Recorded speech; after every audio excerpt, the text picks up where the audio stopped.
नमस्ते दोस्तों। सुधा ओम ढींगरा जी लंबे समय से लेखन और पत्रकारिता से जुड़ी हुई एक लोकप्रिय, प्रतिष्ठित, स्थापित और प्रवासी भारतीय लेखिका हैं। आज सुनिए उनकी लिखी हुई कहानी उसका आकाश धुंधला है। तो प्रस्तुत है कहानी। वर्षों पहले उन दोनों ने कुछ निर्णय लिए थे और एक दूसरे को पत्र लिखने का वचन दिया था, जिसे वे ईमेल के इस युग में भी निभा रही हैं। दोनों ही घर गृहस्थी वाली हैं। पत्रों में देर सवेर हो जाती है, सप्ताहों और कभी महीनों का सूखा पड़ जाता है, तो कभी पत्रों की बाढ़ सी आ जाती है। पर यह क्रम कई वर्षों से निरंतर चल रहा है।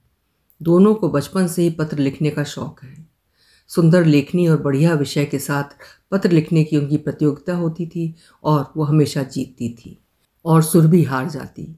हारने वाले को जीतने वाले की पुस्तकों का बोझा उठाना पड़ता था। स्कूल से घर तक 2 बस्तों को ढोना। सुरभि के कंधों में दर्द होने लगता था। दर्द सुरभि के कंधों पर आज भी दस्तक दे रहा है। बचपन के उन क्षणों और उसको याद करके वो मुस्कुरा पड़ी। मुस्कुराते हुए ही उसने खिड़की से बाहर पोस्टमैन को आते देखा। उसे देखते ही वो भागती हुई बाहर गई। वो भी उसे इस तरह से भागते आते देखकर मुस्कुरा दिया। अभी अभी वो बाहर से डाक लेकर आई है। अधिकतर तो फालतू के पत्र हैं, कुछ एक बिल और बाकी के विज्ञापन हैं। पूरी डाक में एक ही पत्र महत्वपूर्ण निकला, जो उसकी सुहानी का है। बहुत दिनों बाद आया है, लाल पेन से लिखा हुआ पत्र। सुरभि के दिल में उथल पुथल मच गई। इसका अर्थ है कि कहीं कुछ अनहोनी घटित हुई है। विषय के अनुरूप ही सुहानी पत्र लिखने के लिए अलग अलग रंगों के पेन प्रयोग में लाती है और वे रंग ही पत्र का विषय और उसकी मन स्थिति उसे बता देते हैं। सुरभि पत्र खोल रही है। उसके दिल की धड़कन तेज हो गई है। पत्र के एक एक शब्द ने उसकी आंखें सजल कर दी। सुहानी हार गई। इतनी आसानी से? वो कैसे हार गई? हर क्षण जीतने वाली और जिंदा दिल सुहानी जीवन में हारती क्यों जा रही है? वो इतनी निर्बल कब से हो गई? वो उन्हें अपने साथ ला सकती थी। कहाँ गई वो सुहानी? दृढ़ संकल्पी, बिंदास सी। क्या शादी के बाद उसके भीतर की स्त्री इतनी अशक्त हो गई है कि उसे अन्याय दिखाई नहीं देता? वो स्वयं के अधिकार के लिए भी खड़ी नहीं हो सकती? सोचते सोचते सुरभि ने उससे बात करने के लिए फ़ोन उठाया। जल्दी जल्दी उसे नंबर मिलाया। फ़ोन उसी ने उठाया। सुहानी, तुम्हारे होते ये सब कैसे हो गया? पापा जी और माँ जी की यह हालत कैसे हो गई? सुरभि ने बड़ी उत्तेजना से पूछा। सुरभि, मैं कर भी क्या सकती हूँ, उनका फैसला है। तुम क्या उनसे अलग हो? अलग ही कर दिया है। पापा जी ने हैसियत से ज़्यादा दहेज दिया तो भाभीयों के मुंह फूल गए, और अब जब पापा जी ने संपत्ति में भी मुझे हिस्सा दे दिया, सगे भाई परायों जैसा व्यवहार करने लगे हैं। ससुराल वाले खुश हैं कि उन्हें बहुत कुछ मिल गया, पर मुझे क्या मिला? 3 बेटियां और ससुराल के ताने, लानतें और भाइयों की बेरुखी। सुहानी का गला भर आया। अरे रो मत। भाइयों की बेरुखी तो समझ में आती है, पर ससुराल वालों को क्या परेशानी है? पापा जी ने भी तो नाक तक उन्हें भर दिया है, चाहे आज वे स्वयं कष्ट में हैं। सुरभि गुस्से में बोली। उन्हें बेटा चाहिए जो मैं नहीं दे पाई। उसकी आशा में 3 बेटियां हो गई। रोज कोई ना कोई उल्हाना, चुभती, दिल चीरने वाली बात कह देते हैं। सुहानी निढाल सी हो गई। तुम साइंटिस्ट हो, तुम तो ये जानती हो कि बेटा बेटी पुरुष के सेक्स क्रोमोसोम्स निर्धारित करते हैं, स्त्री के नहीं। कई बार सुरेंद्र को समझा चुकी हूँ। फिर समस्या क्या है? वे इस थ्योरी को मानना नहीं चाहते। जीजा जी आईएएस ऑफिसर हैं और तुम्हारे ससुर आईजी, पढ़े लिखे हैं सब लोग। उन्हें तो ये बात समझ में आ जानी चाहिए। किताबें पढ़ने से क्या कोई पढ़ा लिखा हो जाता है? एजुकेटेड इलिटरेट हैं वे। फिर वे समझना नहीं चाहते। यही तो तुम्हें बताने की कोशिश कर रही हूँ। तुम भी लड़कियों को। सुरभि कहते कहते रुक जाती है। कैसी बातें करती हो? वे मेरी पलकें हैं, उनके बिना देख ही कहाँ सकती हूँ। हृदय में रक्त संचार उन्हीं से होता है। सांसें हैं मेरी, उन्हीं के दम पर तो जिंदा हूँ। तुम किसी कॉलेज में अप्लाई क्यों नहीं करती? अपना आत्मविश्वास वापस लाओ, लड़कियों को सम्मानित जीवन दो। इतना आसान नहीं जितना तुम समझती हो। सुहानी की पीड़ा सुरभि ने महसूस की। ये सुहानी रंधावा कह रही है। कैसी विडंबना है। मुझे कुछ याद मत दिलवाओ। वो सुहानी कब की मर चुकी है। आज की सुहानी को प्रतिदिन इस बात का डर रहता है कि वो कब उन्हें बेटा दे दे और उसके जीवन की धारा पलट जाए। उसने दुखी स्वर में कहा। वाट?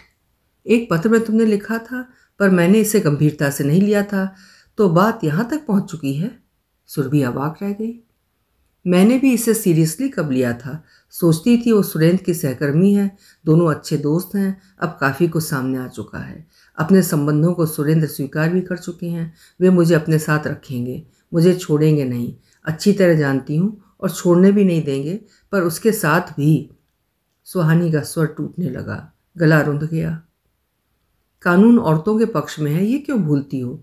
सुरभि ने उसे सांत्वना दी। कानून के रखवाले क्या पक्ष लेने देंगे? अब बहुत कुछ सोचना है मुझे। 3 बच्चियां पालनी हैं, भाइयों से तो सहारा मिलने वाला नहीं। पापा जी माँ जी की परिस्थिति तुझे लिख चुकी हूँ। सोचती हूँ बच्चों की भलाई के लिए समझौता कर लूँ। सुहानी की आवाज़ में कंपन आ गया। तेरे आत्मसम्मान को क्या हुआ? धांधली है क्या? तुम किसी महिला संस्था का साथ क्यों नहीं लेती? सुरभि ने उसे प्रोत्साहित करते हुए कहा। अमेरिका में बैठी हो, पति अच्छा है तुम्हारा। मेरे जीवन की सच्चाई बहुत भद्दी है। मैं तो पापा जी माँ जी के लिए भी कुछ नहीं कर पाई। इतनी टूट चुकी हूँ, किसी बात पर लज्जा नहीं आती।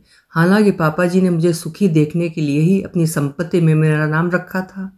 3 बेटियों के नाम कर दिया है मेरा हिस्सा। रुआंसी से सुहानी ने कहा।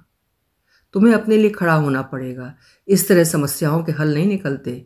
पढ़ी लिखी औरतें ही अगर गलत समझौते करने लगेंगी तो अनपढ़ औरतें सही रास्ता किसे देखकर ढूंढेंगी?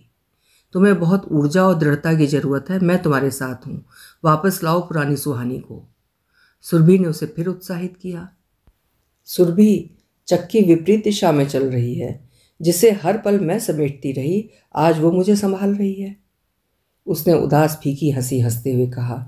फिर उसने थोड़ी धीमी आवाज़ में कहा, मम्मी जी आ रही हैं। उनके सामने ये सब बातें नहीं कर सकती। सही समय देख कर मैं कॉल करूँगी। फ़ोन बंद करती हूँ। और उसने फ़ोन काट दिया। फ़ोन काटते ही सुरभि के भीतर की औरत व्यथित हो गई। अंतर्मन विचलित हो गया। दोनों तार्किक ढंग से सुरभि से पूछने लगे, क्या ये वही सुहानी है जो कभी हॉकी की गोलकीपर हुआ करती थी, जिसकी हॉकी के डर से लड़के सड़कों पर रास्ता दे देते थे? गोरा रंग, खिले खिले अंकों वाली सुहानी को क्या हो गया है? क्या गलत साथी के साथ निर्वाह ही शादी की मर्यादा रह गई है? बच्चों के लिए समझौता कितना उपयुक्त है? अंतर्मन गुस्सा गया। दूसरी औरत 3 बच्चों के बाप के साथ क्या सोचकर सहवास करती है? शारीरिक तृप्ति या प्यार, या प्यार के नाम पर स्वार्थ सिद्धि? भीतर की औरत अपनी पीड़ा उड़ेलने लगी। प्रेम की लौ जब जलती है तो सृष्टि रोशन हो जाती है, हृदय उज्जवल हो जाता है। प्रीति देती है, लेती नहीं। प्यार का भी मानव ने आधुनिकीकरण कर दिया है। अपनी सुविधानुसार इसकी आड़ में हृदय की कुटिलता को छुपा जाता है। बहुत से प्रश्नों के झंझावात ने सुरभि के हृदय में हलचल मचा दी। विचारों का मंथन होने लगा। सुहानी का सौंदर्य भी सुरेंद्र को बांध नहीं पाया, या बंधन था ही नहीं। बस बच्चे हो गए। मन की गुंठाएं कई बार गांठों में बंध जाती हैं, और स्वयं मानव भी उन्हें खोल नहीं पाता। समाज, मर्यादाएं, शादी रूपी संस्था, उसकी सीमाएं मानव ने ही तो निर्धारित की हैं। फिर वो उसमें उलझ कैसे जाता है? क्या उसे सिर्फ चक्रव्यूह रचना आता है, उससे निकलना नहीं? इसी संभ्रांति में पूरा जीवन निकाल देता है कि कैसे इसे तोड़ दिया जाए, कैसे सब कुछ छोड़ दिया जाए। पर जब कुछ बचा ही ना हो तो?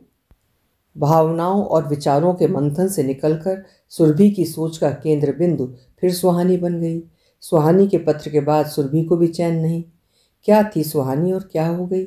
सोच सोच कर वो परेशान हो रही है। पत्र लेकर सुरभि वहीं सोफे पर बैठ गई। सुहानी ने ठीक कहा। उसने उसे बचपन से लेकर अब तक संभाला है। सुहानी के साथ बिताए पल एक एक कर घूमने लगे। जालंधर में पुरानी कचहरी के सामने उसे हर रोज़ महसूस होता कि आज उसका कुछ नहीं बचेगा। सुहानी स्वभाव से दमकी थी, और उसका ध्यान अपनी ओर आकर्षित करने के लिए लड़के बेहुदा हरकतें करते थे। लड़कों और सुहानी के झगड़ों में वो बेवजह मारी जाएगी, और वो डरी डरी सी सुहानी के साथ खड़ी कॉलेज जाने वाली बस का इंतज़ार किया करती। वो सुहानी का साथ नहीं छोड़ सकती थी। उससे उसे अलग जीना ही नहीं आता था। दोनों पक्की सहेलियाँ थीं। झुंडों में लड़के खड़े होते थे, गुटों में बटे हुए, इस आशा के साथ कि कभी किसी पर सुहानी की नज़र पड़ जाए या वो मुस्कुरा कर ही देख ले। मंचलों की ये भीड़ बस में चढ़ने के लिए कम, सुहानी को देखने के लिए अधिक होती थी। पर वो सबको चीरती निकल जाती। पहले उसे बस पर चढ़ाती, फिर खुद चढ़ती। वो पतली दुबली सांवली डरपोक लड़की थी। लड़कों की भीड़ देखकर ही नर्वस हो जाती थी। अक्सर उन दोनों को साथ देखकर लड़के सुहानी को छेड़ते थे, सुहानी जी ये बजर बट्टू साथ लेकर न चला करें, सूरज को ग्रहण अच्छा नहीं लगता। और वो अपनी बिल्लौरी आंखें मटकाकर हंसते हुए कहती थी, तभी तो जिंदा हूँ, तुम लोगों की नज़रें तो रोज़ लगती हैं। बस की सीट पर भी पहले तो उसे बैठाती, फिर स्वयं बैठती और स्नेह से उसका हाथ पकड़कर हंसकर कहती, इन मंचलों की बातों पर ध्यान मत दो, सांवली सुंदरता की पहचान इनको कहाँ। आईने में देखकर स्वयं को निहारा करो, तीखे नए नक्शों ने सांवले रंग को कितना सुंदर बना दिया है। नपा तुला लहराता बदन है तुम्हारा। उसके उदास चेहरे पर मुस्कुराहट आ जाती। सुहानी उसे हमेशा मुस्कुराते देखना चाहती थी। बचपन से ही जब वे लड़ती झगड़ती, कुट्टी के बाद अब्बा करती, सुहानी उसे हमेशा एक बात कहती, पहले मुस्कुराओ, और वो मुस्कुरा देती। पत्र लिखने की प्रतियोगिता में जब वो हार जाती, उदास हो जाती, उसे सजा भुगतनी पड़ती। सुहानी अचानक आकर उसे कुदूदा कर हंसा देती और कहती, सुरभि तेरी मुस्कुराहट जानलेवा है, इसी तरह मुस्कुराती रहा कर, शायद कोई जान दे दे। और अंकुर उसकी मुस्कुराहट पर मर मिटा था। अकेले में वो अक्सर सुहानी को याद कर मुस्कुरा देती है। सुरभि हाथ में पत्र को देखने लगी और मुस्कुराने लगी। वही पुरानी आदत है सुहानी की, पत्र लिखने के लिए भिन्न भिन्न रंग वाले पेन का मनस्थिति के अनुसार प्रयोग करना। अगर वो बहुत प्रसन्न है तो हरे रंग के पेन से पत्र लिखा होता है। लाल पेन से लिखा पत्र भाव दशा और जीवन के उतार चढ़ाव, दुर्घटनाओं की सूचना उसे दे जाता है। और नीली स्याही से लिखा पत्र उसके जीवन में भी उमंग बिखेरता आता है, यानी खुशी से भरपूर। उसे कई बार गुस्सा आया है कि सुहानी के घर में तकनीकी तरक्की के बावजूद कंप्यूटर का प्रयोग नहीं होता। ससुर और पति कई तरह के तर्क देकर उसे कंप्यूटर घर में रखने से मना कर देते हैं। उसके 3 बेटियां हैं, उनके बिगड़ने का डर है उन्हें, या वे सुहानी को बाहर के संसार से जुड़ने नहीं देना चाहते। दोनों सहेलियां पत्रों से ही हृदय के उद्गारों को व्यक्त करती हैं। काली स्याही से लिखे पत्रों की पीड़ा और मनोदशा भांप कर ही उसने सुहानी को उस परिवेश से निकालने और प्रोत्साहित कर उसके स्वाभिमान को लौटा लाने की सोची, जिसे शादी से पहले की उस घटना से और शादी के बाद के आघातों से वो खो चुकी है। वो सुहानी की ढाल उसी तरह बनना चाहती है जिस तरह वर्षों वो उसकी बनी रही। सुहानी टूट चुकी है। हॉकी हाथ में लिए कितनी सतर्कता से वो उसका ख्याल रखती थी, सुरक्षा कवच बन उसकी रक्षा करती थी। जानती थी वो डरपोक है और वो भी उसके साथ अपने आप को कितना सुरक्षित महसूस करती थी।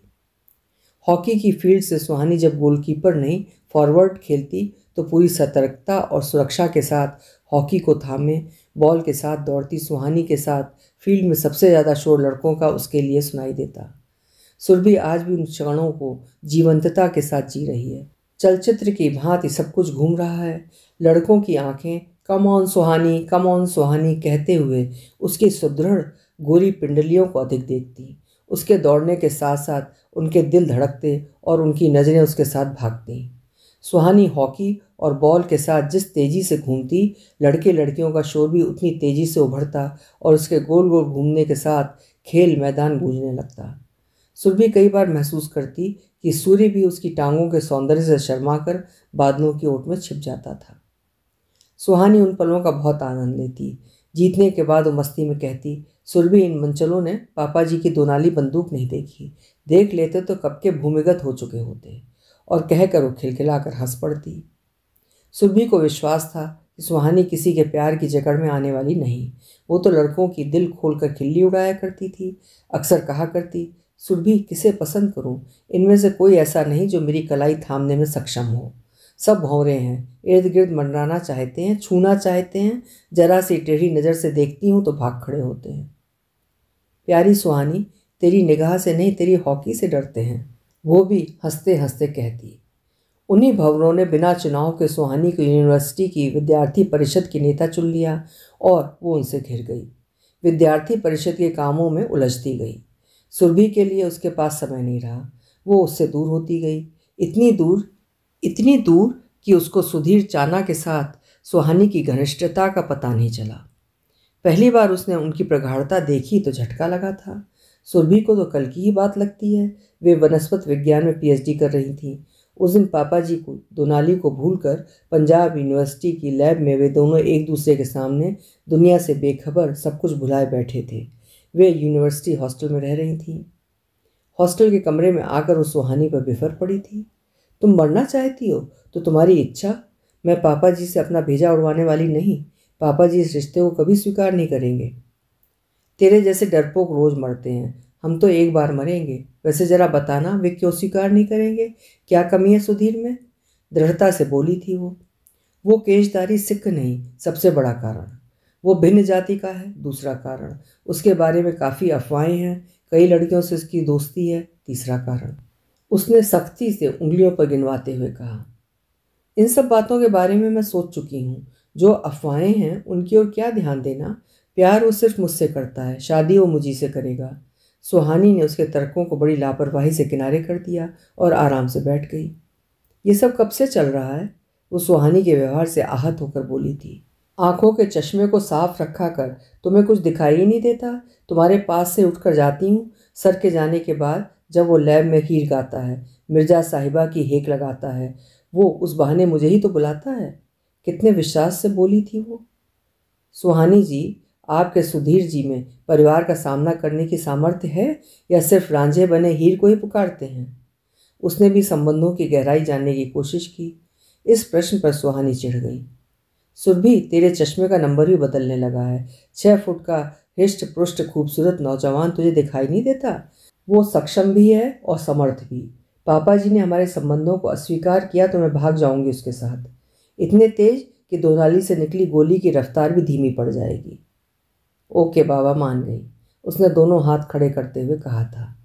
और अकस्मात ही उन दोनों को यूनिवर्सिटी से घर बुला लिया गया और पापा जी की दोनाली बंदूक उन दोनों पर तन गई। सुहानी की जिससे दोस्ती थी, वे उस लड़के का नाम पूछ रहे थे। हरे पंजाबी सूट में सौंदर्य बिखेरती वो मुस्कुरा रही थी। बुझने से पहले दिए की चमकती लौ सी उसकी सुंदरता चरम सीमा पर थी। वो डरी डरी सहमी चुपचाप बैठी रही, पर सुहानी ने बड़े साहस से नाम बता दिया, सुधीर चाना। ठीक है, परिवार उससे मिलना चाहता है, उसे यहाँ बुलाओ।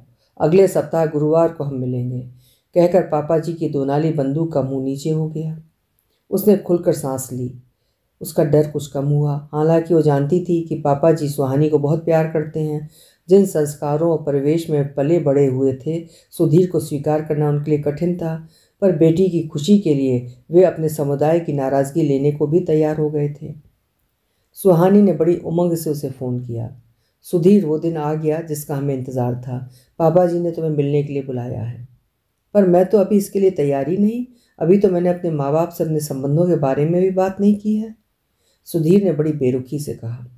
मैं तैयार थी क्या? पर अगर परिवार को हमारे संबंधों का पता चल गया है तो ठीक है, बात कर लो, शादी बाद में कर लेंगे। सुहानी ने उसी उत्साह में कहा।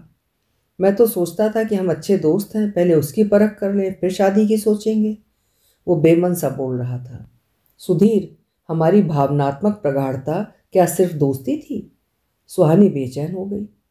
मुझे अपने माँ बाप से बात करने दो, मैं उनकी इच्छा के विरुद्ध नहीं जा सकता। मैं तुम्हें कॉल करूँगा। अच्छा, फ़ोन रखता हूँ। कहकर उसने फ़ोन रखना चाहा। फ़ोन रखने से पहले मेरी बात सुनो, सुहानी ने आग्रह किया। सुधीर, पापा जी ने अगले सप्ताह वीरवार तुम्हें यहाँ बुलाया है, प्लीज़ आ जाना। परिवार ने विरोध नहीं किया, अन्यथा मैं तुम्हारे साथ भागने को तैयार थी। और तुम? सुहानी ने बात अधर में छोड़ दी। तुम भागना चाहती थी मेरे साथ, मैं नहीं। और उसने फ़ोन काट दिया। सुहानी का सौंदर्य मुरझाने लगा। वो विचलित हो गई। भीतर कहीं डर बैठ गया था। उसने कई बार फ़ोन किया, सुधीर ने फ़ोन नहीं उठाया। वे दिन बहुत कठिन थे। शोध प्रस्तुत किए जा चुके थे, मौखिक साक्ष्य भी हो चुका था। बस अंतिम निर्णय की प्रतीक्षा थी। सुरभि के भाग्य का निर्णय अंतिम निर्णय से भी पहले हो गया। उसका परिवार उसके लिए बहुत दिनों से वर ढूंढ रहा था। अमेरिका से आए डॉक्टर अंकुर रामपाल ने उसे पसंद कर लिया और 1 सप्ताह बाद ही उनकी शादी की तिथि निश्चित हो गई। अंकुर को 3 सप्ताह बाद वापस अमेरिका जाना था। विदेशों से आए लड़के लड़कियों के साथ यही समस्या होती है, विशेषतः अमेरिका के प्रोफेशनल्स के साथ। 3 या 4 सप्ताह की छुट्टी ही ले पाते हैं। परिवारों ने कुछ योग वर वधू ढूंढे हुए होते हैं। पहले सप्ताह में पसंद या नापसंद का सिलसिला चलता है, दूसरे सप्ताह में शादी, तीसरे या चौथे सप्ताह तक हनीमून और वीज़ा की प्राथमिक कार्यवाही हो जाती है। और कई बार वर वधू इकट्ठे और कभी अलग अलग अमेरिका रवाना हो जाते हैं। उसके साथ भी ऐसा ही हुआ। उसके परिवार और अंकुर के परिवार में पिछले 6 महीने से बातचीत चल रही थी। अंकुर के आते ही दोनों को मिलवाया गया और उसने पतली दुबली तीखे नैन नक्शों वाली सांवली मासूम पर बेहद आकर्षित चेहरे और घने काले बालों वाली सुरभि को पसंद कर लिया। और उसकी शादी के समाचार ने मित्र वर्ग को चकित कर दिया। सब सोचते थे कि उसकी शादी को तो समय लगेगा और सुहानी की शादी की तैयारियां मन ही मन सब कर रहे थे। कई दिन सुहानी सुधीर के फ़ोन की प्रतीक्षा करती रही। पापा जी से मिलने का दिन आ गया। उसे विश्वास था वो आएगा। वो सोचती थी कि उस दिन का उसका रूखा व्यवहार स्वाभाविक था। जब अचानक कोई निर्णय लेना पड़े और इंसान उसके लिए तैयार ना हो तो ऐसा कई बार हो जाता है। ये क्षणिक होता है, फिर इंसान संभल जाता है। सुहानी ने तो उसे सोचने का काफ़ी समय भी दिया। वो अपने कल्पना के संसार में उससे विवाह रचा चुकी थी। उसका दिलकश नौजवान नहीं आया। पापा जी ने सुहानी को अपनी दो नाली दिखा दी। सुरभि ने सब मित्रों को सुधीर के बारे में पता करने के लिए फ़ोन किए। वो जानती थी अब पापा जी अपनी पसंद के लड़के के साथ सुहानी का रिश्ता पक्का कर देंगे और उसे बोलने का अधिकार भी नहीं देंगे। बिना बोले वो एक रहस्य अपने पीछे छोड़ गया। रात तक उसे समाचार मिल गया था। सुधीर के परिवार ने अनूप को बताया, जो सुरभि सुहानी और सुधीर का मित्र था, कि वो तो 4 दिन पहले जर्मनी फ्लाई कर चुका था अपनी मंगेतर के साथ। भारतीय मूल की लड़की से उसकी 2 दिन बाद शादी होने वाली थी। उसके निकट मित्र भी ये सब नहीं जानते थे। सुहानी ने जब ये समाचार सुना तो भावनात्मक तौर पर बिखर गई, अंतर्मुखी हो गई, अपने में सिमटती गई। सुधीर के साथ बिताए क्षणों में अपना प्यार ढूंढती रही। सब मित्रों में बैठकर जब वो उसकी ओर देखकर शिव बटावली का गीत गाता था, मैनू तेरा शवाब ले बैठा, रंग गोरा गुलाब ले बैठा, या जब वो इठला इठला कर गाता था, हवाओं पे लिख दो हवाओं के नाम, बस उसी को सच मानती रही। उसके कानों में उसके गीत गूंजते रहे। वो उन पलों को याद करके रोमांचित हो जाती। लैब में बीकर धोते हुए जब वो उसके करीब आ जाता, उसके बदन की खुशबू अब वो अपने चारों ओर महसूस करने लगी और वो उसी महक उन्हीं लम्हों में जीने लगी। और वो कुछ कहे बिना ही उसके जीवन का इतिहास लिख गया। सुहानी सोचती उसने ऐसा क्यों किया, वो पूछे भी तो किससे। उत्तरदाता सुदूर उड़ानी भर चुका था। सुधीर के सानिध्य में उसे छल कपट कभी महसूस ही नहीं हुआ था। फिर स्वयं ही अपनी नादानी पर झुंझला जाती। मुझे ही कुछ नज़र नहीं आया, अपने आप को कोसती। उसकी कद काठी और आवाज़ पर ही मर मिटी थी। किसी और तरफ उसने ध्यान क्यों नहीं दिया। उन चाहने वालों को याद करती जो वर्षों उसका इंतज़ार करते रहे। कभी रोती कभी हंसती। एक कसक एक टीस उसे हर रोज़ कचोटती। जिसके उसने दिल तोड़े हैं उनकी आहें उसे रुला रही हैं। वो एकांत में उनसे क्षमा मांगती। माफ़ करना दोस्तों, मैंने जो किया अनजाने में हुआ। मैं आप लोगों को चोट नहीं पहुंचाना चाहती थी। आप लोगों की पीड़ा का एहसास कर सकती हूँ। फिर दिल पर हाथ रखकर कहती, बड़ा दर्द होता है यहाँ, जिसे आप चाहते हैं और वही आपको छोड़ जाए। उस वेदना को मैं अब समझ सकती हूँ। कभी उसे सुधीर पर गुस्सा आता, उससे लड़ने को मन करता। अगले पल स्वयं को कटघरे में खड़ा पाती और अंतर्मन उसे ही दोषी ठहराता। बेवकूफ़ी उसने की जो इंसान को पहचान नहीं पाई। अब सजा भी उसे ही भुगतनी है। उसके इन संवेदनशील क्षणों में सुरभि अपनी शादियों की तैयारियों में व्यस्त थी। पापा जी और माँ जी ने उसे बहुत संभालने की कोशिश की, पर सुहानी निराशा के अंधेरों में सिमटती गई। सुरभि को याद है कि उसने उसे कई बार अपने घर बुलाया, पर वो नहीं आई थी। अपनी सुधियों में ही खोई रही। उसकी शादी पर भी वो पाषाण सी बनी सब रस्में निभाती रही। शादी के 10 दिन बाद सुरभि अमेरिका आ गई। सुहानी के सौंदर्य को जैसे किसी की नज़र लग गई। उस पर अवसाद के गहरे काले बादल मंडराने लगे। वो उनकी ओट में छिपती गई। सुरभि के पत्र उसको मिलते रहे और वो घने अंधेरों से घिरती गई। एक दिन पापा जी की पसंद का लड़का सुरेंद्र सुरजीत पॉल सिंह उसे देखने आया। वो सिर झुकाए बैठी रही। सुरभि को उसने पत्र लिखा था, परिवार की खुशी के लिए शादी तो करनी ही है, फिर चेहरा देख कर क्या करती। हृदय में जो चेहरा समाया है वो निकाल नहीं सकती। अब शरीर किसी का भी हो क्या फ़र्क पड़ता है। और उसकी शादी हो गई। वो कुछ नहीं बोली थी। उस रात भी नहीं जब सुरेंद्र सुरजीत पॉल सिंह ने कहा, सुहानी जी आपके चाहने वालों की लिस्ट हमारे पास है। आपने काफ़ी लोगों को अपने पीछे दौड़ाया है। मैं आपका पति हूँ, अब आपको मेरे पीछे भागना पड़ेगा। जिस महाशय को आप हमारा अधिकार दे आई हैं, मुझे अफसोस है कि वो आपको छोड़ गया। ये सौंदर्य प्रतिमा तो हमारा प्रारब्ध थी, वो कैसे ले सकता था? और उसके बाद वो पति का अधिकार प्राप्त करने लगा था। पति के इस प्यार से संज्ञाहीन सुहानी शून्य में देखती रही। वो तो पहले ही विक्षिप्त थी, पति की बातों के इस आघात से और पीड़ित हो उठी। संवेदनाहीन भावना रहित काया पत्नी का कर्तव्य निभाती रही और आज तक वो कुछ भी नहीं बोली।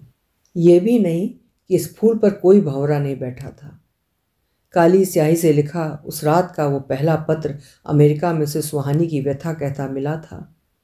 पापा जी ने सुहानी के छलनी हृदय की टीस को महसूस कर लिया था। उनकी बंदूक उसके बाद फिर कभी नहीं उठी। वो समझ नहीं पा रही कि पापा जी की वो बंदूक कहाँ गई जब सुहानी के तीनों भाइयों ने सारी संपत्ति अपने नाम करवाकर उन्हें और मांझी को मनसुखलाल डिडवानिया वृद्ध आश्रम में छोड़ दिया। सुहानी को हिस्सा दिलवाने के बाद शायद उन्होंने वो बंदूक स्वयं ही तोड़ दी, या बुढ़ापे ने तोड़वा दी, या उन्हीं के समान उनके अक्खड़ बेटों ने छीन ली।